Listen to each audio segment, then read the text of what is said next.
CoreWeave reported quarterly financial results that are sending shares down by almost 14% on the day after the earnings were announced. Of course, coming into this earnings announcement, I warned investors that CoreWeave stock was too expensive considering its prospects, while acknowledging that the company had excellent prospects going forward.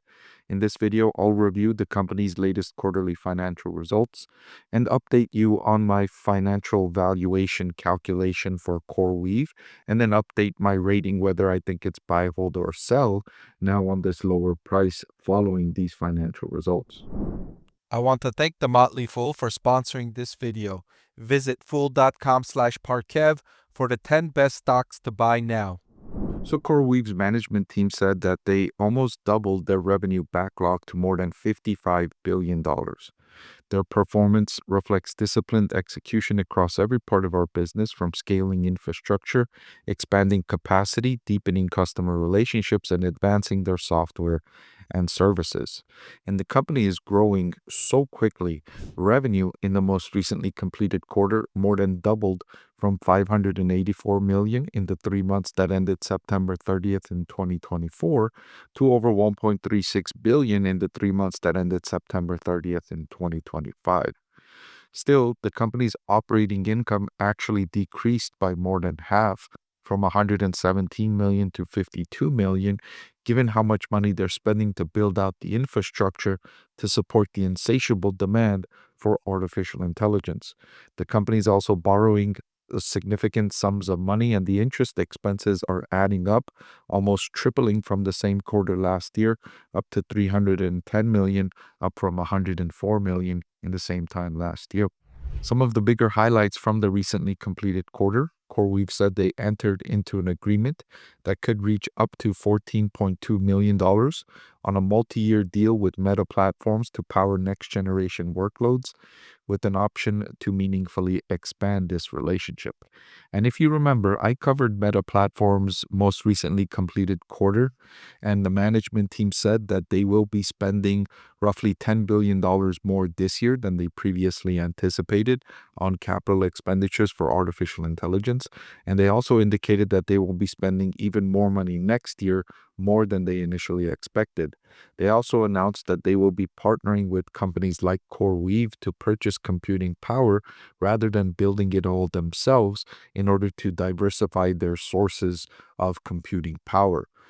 They also expanded their relationship with OpenAI with an agreement up to $6.5 billion, bringing the total commitments to approximately $22.4 billion. Of course, OpenAI is one of the largest purchasers of computing capacity. They're not building their own computing capacity, but rather they're renting it out, leasing it out from other providers. And that's a business model unique to OpenAI. A couple of others are also employing that business model, but Alphabet, and its large language model, Alphabet, has its own internal computing capacity that it's building and spending hundreds of billions of dollars developing. And so much of the computing requirements needed for its large language model, Alphabet houses internally, whereas OpenAI purchases those computing needs externally. Previously, it was only purchasing it from Microsoft, but now it's expanded its purchasing, going beyond Microsoft, purchasing from Amazon, from Alphabet, and from many others, including CoreWeave, to build up all of the requirements. Now, all that being said, there's still more demand for artificial intelligence computing power than there is supply. And so building the supply is important for companies like CoreWeave, because as soon as they build that supply and get it ready, they have a customer ready to use it. And so they added approximately 120 megawatts of active power in the quarter, bringing the total to approximately 590 megawatts. They expanded total contracted power to approximately 2.9 gigawatts, while further diversifying their portfolio of providers. Now, all of this building of infrastructure is capital intensive, and so access to financing is going to be very important for CoreWeave and investors. They were able to raise $1.75 billion in 9% senior unsecured notes that are due in 2031. and a cost of capital of 9%, a cost of debt, I should say, of 9% is reasonable at this stage for CoreWeave. As they hit more and more milestones, this cost of debt is likely to decrease. The more contracts they sign with broader customer base, with a better balance sheet, with more revenue, with better profitability, better cash flow from operations, that should incrementally lower the company's cost of debt. And as you notice, the interest expense was a meaningful expense for the company's most recently completed quarter.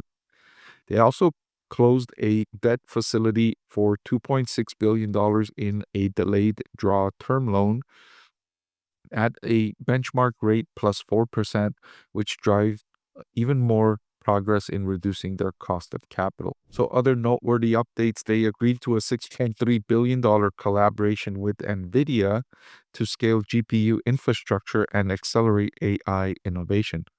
They also announced intent to commit up to $6 billion for a state-of-the-art data center in Pennsylvania, and they announced an incremental 1.5 billion euro commitment in the UK, bringing the total investment to 2.5 billion. And the international expansion is important because it diversifies the geographical allocation of its revenue and its building of infrastructure. So everything I highlighted there looked pretty good and positive. So why did the stock price fall following that earnings announcement? And it was primarily due to the guidance the management team gave and a hiccup in terms of construction and supply of some of its computing power. CoreWeave updated as a result of that delay. CoreWeave updated its 2025 guidance, now expecting revenue in the range of 5.1 billion and adjusted operating income around 700 million. And the company anticipates ending 2025 with over 850 megawatts of active power. Now, there was a temporary delay from a third-party data center provider, and that's the reason why the stock price fell, because a delay with the provider means that they're spending less money building the infrastructure. And if they're spending less money and getting the infrastructure delayed from this quarter to next quarter, that means revenue is going to be delayed from this quarter to next quarter. So they revised downward their capex to 13 billion, with the majority of this reduction representing just a delay. It wasn't a cancellation, they're just delaying it from this quarter to next quarter.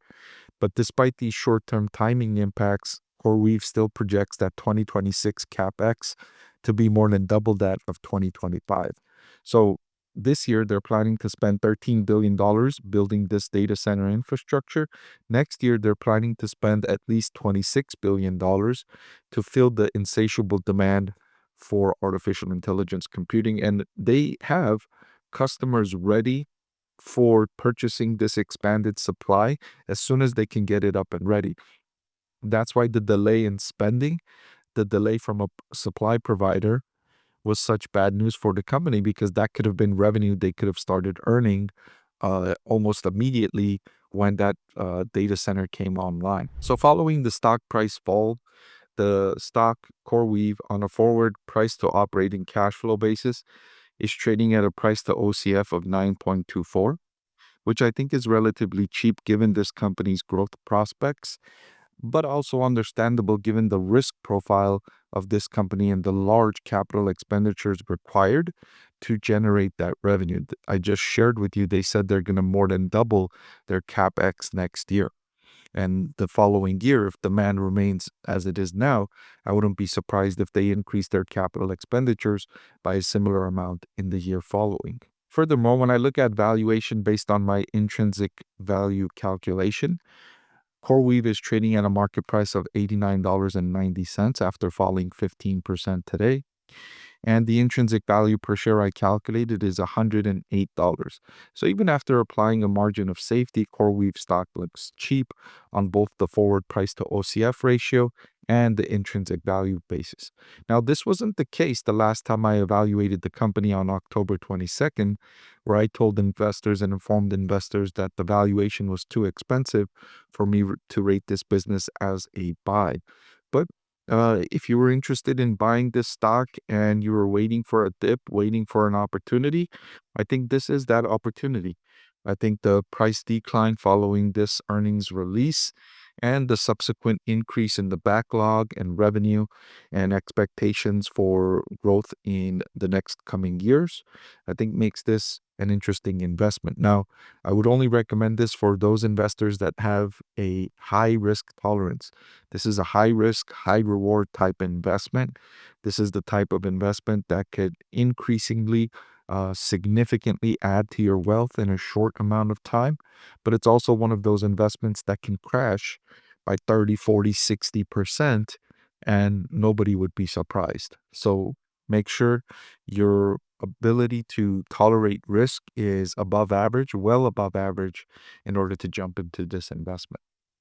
Hey, if you value my process for researching stocks, I think you'll appreciate access to my spreadsheet containing my discounted cash flow valuations, which calculate a fair value for over 200 companies.